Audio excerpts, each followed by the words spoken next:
Cut के उसी पल ड्रैगन की सोड भी चकनाचूर हो गई और स्वाभाविक ही है, आजा ड्रैगन इस वार से बच नहीं सका। एक ही ब्लेड स्ट्राइक में आजा ड्रैगन पराजित हो गया और जो चानलिन गंभीर रूप से घायल हो गया। मुंह से लगातार खून उगलते हुए जमीन पर गिर पड़ा। फॉर्मेशन संभाल रहे दोनों बुजुर्ग लेफ्ट और राइट प्रोटेक्टर्स भी इस ऊर्जा झटके से बच न सके और बुरी तरह घायल हो गए। जो राइट प्रोटेक्टर था, मन ही मन चीख उठा, कमबख्त, मैं तो बस लिटिल रास्कल स्टोर का इस्तेमाल करके लो फैमिली को पीछे से चोट पहुंचाना चाहता था, लेकिन अब तो खुद पर आफत ला ली। हर जरूरी कड़ी में सबकी याददाश्त तक मिटा दी थी। फिर ये हमें ढूंढ कैसे पाया? उसी समय सू पिंग हवा में तैरता हुआ घायल जो चानलिन के बिल्कुल पास आया। चेहरा एकदम ठंडा, नजर में तलवार जैसी धार। आखिरी बार पूछ रहा हूँ, क्या अब भी उन्हें बचाना चाहता है? घबराए हुए बूढ़े पैट्रियार्क ने लगातार सिर हिलाकर कहा, नहीं, बिल्कुल नहीं। कोई जाकर उन लोगों को यहाँ ले आओ। उसके चेहरे पर घोर अंधेरा छा गया। वह मन में कांपते हुए सोच रहा था, ये क्या था? ये तो कोई लोगों से काम निकलवाने वाला इंसान नहीं, ये तो हमारे घर पर उतरा हुआ कातिल देवता है। जो परिवार के रॉयल ट्रूप्स की चोटें, महल का नष्ट होना और चार टाइटल लेवल पावर हाउसेज का घायल होना, ये नुकसान तो सीमा से बहुत आगे निकल चुका था।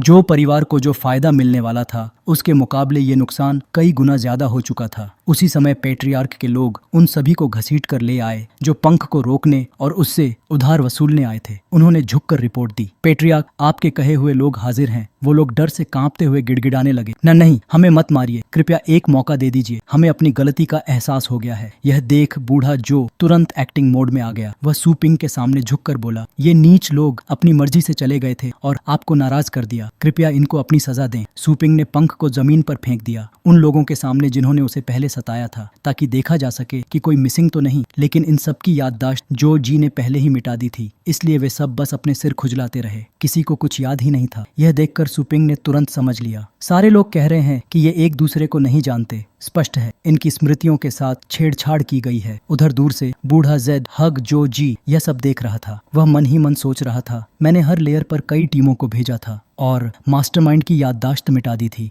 लगता है कि वो क्रूशल यादें अभी तक नहीं लौटी हैं। थोड़ा सोचकर वह घमंडी मुस्कान हंस पड़ा। फिर भी ये लड़का आखिर हमारे जो परिवार, मुझे लगता है कि उसने कोई सीक्रेट ट्रेजर यूज किया होगा, जैसे उसने संशु की सी ऑफ कॉन्शियसनेस में झांककर कुछ छोटे छोटे लेफ्ट ओवर फ्रैगमेंट्स देख लिए हों। लेकिन मेरी नॉलेज के हिसाब से ये पावरफुल सीक्रेट ट्रेजर बहुत हैवी एनर्जी कंज्यूम करता है और इसे यूज करने की लिमिट भी बहुत स्ट्रिक्ट होती है, इसलिए वो इन लोगों के थ्रू मुझे कभी नहीं ढूंढ सकता। उधर सू पिंग की तरफ जब उसने कंफर्म कर लिया कि इन 3 लोगों ने स्टोर को हार्म करने में हिस्सा लिया था, तो उसने एक दमकती हुई गोल्डन लाइट एनर्जी छोड़ी जो सीधी उनकी गर्दनों को पियर्स कर गई। तीनों के मुंह से ब्लड फाउंटेन की तरह फूट पड़ा और सू पिंग ठंडे चेहरे से बोला, पेट्रियार्क जो, ये लोग तो सिर्फ आइसबर्ग का छोटा सा कॉर्नर है। ये मत सोचना कि तुम मुझे फूल कर पाओगे। मैं आखिरी बार वार्न कर रहा हूँ, इस पूरी घटना के मास्टरमाइंड और जितने भी लोग शामिल थे उन्हें अभी सामने लाओ। अगर मेरे स्टॉल की रेपुटेशन को स्पॉइल करने की कोशिश की है तो उसे केवल ब्लड से ही वॉश किया जाएगा। ये सुनकर जो चानलैंड की भौहें सिकुड़ गईं। सू पिंग की आवाज में जो सर्टेनिटी थी, उसने उसे अंदर तक हिला दिया। उसने बिना कुछ बोले अपने सबऑर्डिनेट्स को आदेश दिया कि उन लोगों को बाहर लाया जाए। ऊपर से उसने एपिनी फेस सेविंग के लिए कुछ और बोल दिया, जबकि सच तो ये था कि अभी कुछ और लोग भी लाए जाने बाकी थे।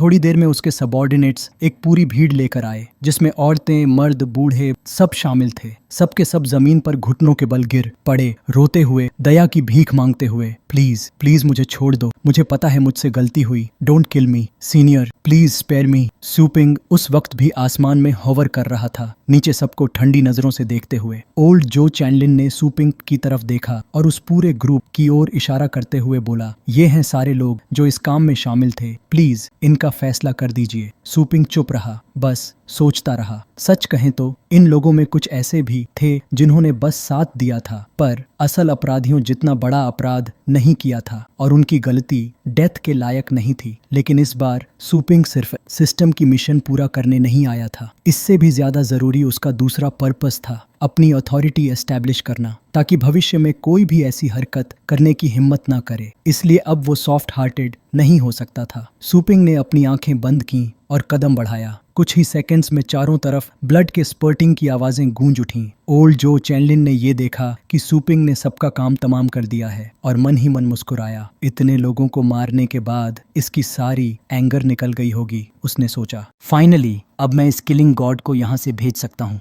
ओल्ड जो चैनलिन ने मन ही मन राहत की सांस ली। इसी दौरान अचानक सिस्टम ने नोटिफिकेशन दिखाया, मिशन को अंजाम देने वाले सभी लोग मारे जा चुके हैं, लेकिन असली दुश्मन अभी भी जिंदा है। शेष समय 20 मिनट। ये सुनते ही सूपिंग का चेहरा फिर से ठंडा हो गया। उसने तुरंत लिटिल स्केलेटन को आवाज दी और अपने थॉट्स के जरिए आदेश भेजा। लिटिल स्केलेटन एक पल में समझ गया कि उसके मास्टर का इरादा क्या है। अगले ही सेकंड वो आसमान में उछला और अपनी ब्लेड सीधी जो मैंशन के मेन हॉल पर दे मारी। आसपास की रूफ टाइल्स चीखते हुए टूटकर नीचे गिरने लगी। जो फैमिली के लेफ्ट प्रोटेक्टर जो तांगवान गुस्से से भर गया। उसने मुट्ठियां भींच लीं और चिल्लाया, अब जबकि इस मामले से जुड़े सारे लोग मैंने तुम्हें सौंप दिए तो तुम मेरा घर क्यों तबाह कर रहे हो? तुम बिल्कुल अनरीजनेबल हो। सूपिंग ने ठंडी नजर से उसे देखा और बोला, क्या मैंने कभी कहा कि मैं यहाँ रीजनिंग करने आया हूँ? और ऊपर से तुमने वो असली व्यक्ति तो दिया ही नहीं जिसने ये सब अरेंज किया था, तो फिर मुझे खुद ही ढूंढना पड़ेगा धीरे धीरे। इतना कहकर सूपिंग की नजर ओल्ड जो चैनलिन की तरफ घूमी। उसके पीछे खड़ा हेल बैम्बू ड्रैगन बीस्ट भी पूरी तैयारी के साथ डरावनी ऑरा फैला रहा था। उसने गहरी आवाज में कहा, तो शुरुआत में तुमसे करूंगा पेट्रियार्क। यह सुनते ही बूढ़ा आदमी पसीने से भीग गया, पूरा कांपने लगा। नहीं मत करो, उसके मुंह से डर के मारे आवाज मुश्किल से निकली। धत्तेरे की, अगर वह अपना लेफ्ट प्रोटेक्टर खो देता तो यह ऐसे था जैसे उसका एक हाथ ही कट गया हो, लेकिन उस हाथ को बचाने की कोशिश में अब पूरा शरीर पैरालाइज्ड हो चुका था। उसने भौहें चढ़ाकर आदेश दिया, जो जी आगे आओ। पुराने जो जी को अपना नाम सुनकर झटका लगा, वह घबरा गया। सुइंग ने ठंडी नजरों से उसे देखा और आखिरी बार पूछा, तुम ही मास्टरमाइंड हो? कोई आखिरी बात कहना चाहते हो? वह अपना चेहरा ढककर एक अजीब सी हंसी हंसा। मैंने कभी नहीं सोचा था कि एक छोटी सी स्टोर को बदनाम करने के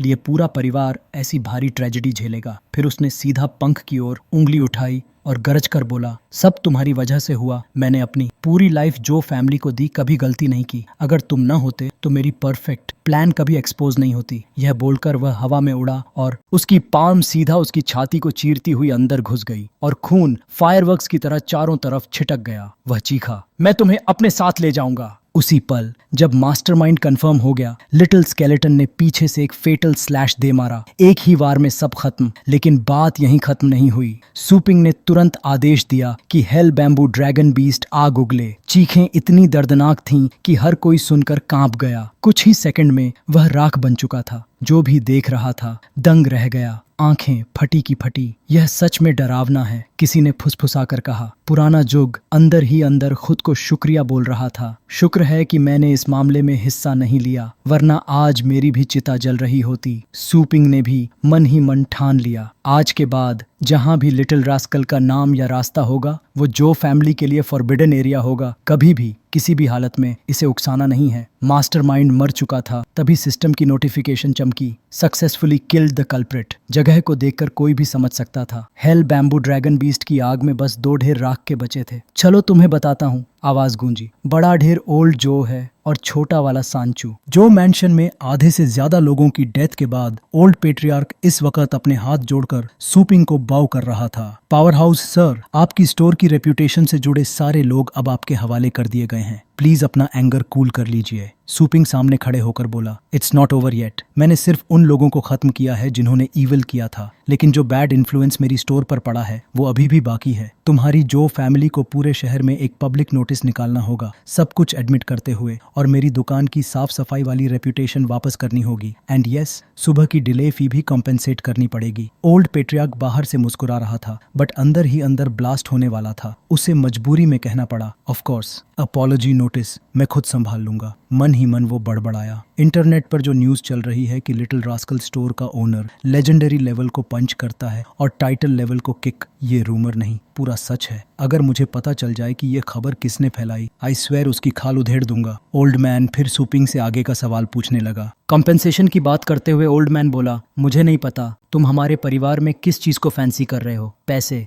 रियल एस्टेट या ट्रेजर्स। सूपिंग खुशी खुशी एक अंगुली उठाकर बोला, मुझे ज्यादा कुछ नहीं चाहिए, बस एक सेट ऑफ नेचुरल ट्रेजर्स चाहिए ताकि मैं अपने बैटल पेट्स को नर्चर कर सकूं। फिर उसकी आंखें तेज हो गईं और बोला, वैसे लेवल की ट्रेजर्स चाहिए जो तुम यंग मास्टर को नर्चर करने में यूज करते हो। ओल्ड मैन हैरानी से चिल्लाया, व्हाट? दरअसल यंग मास्टर परिवार का पहला एयर था। यंग मास्टर की क्वालिफिकेशंस इतनी ऊंची करनी थी कि वह पुराने पेट्रियार्क को भी सरपास कर सके।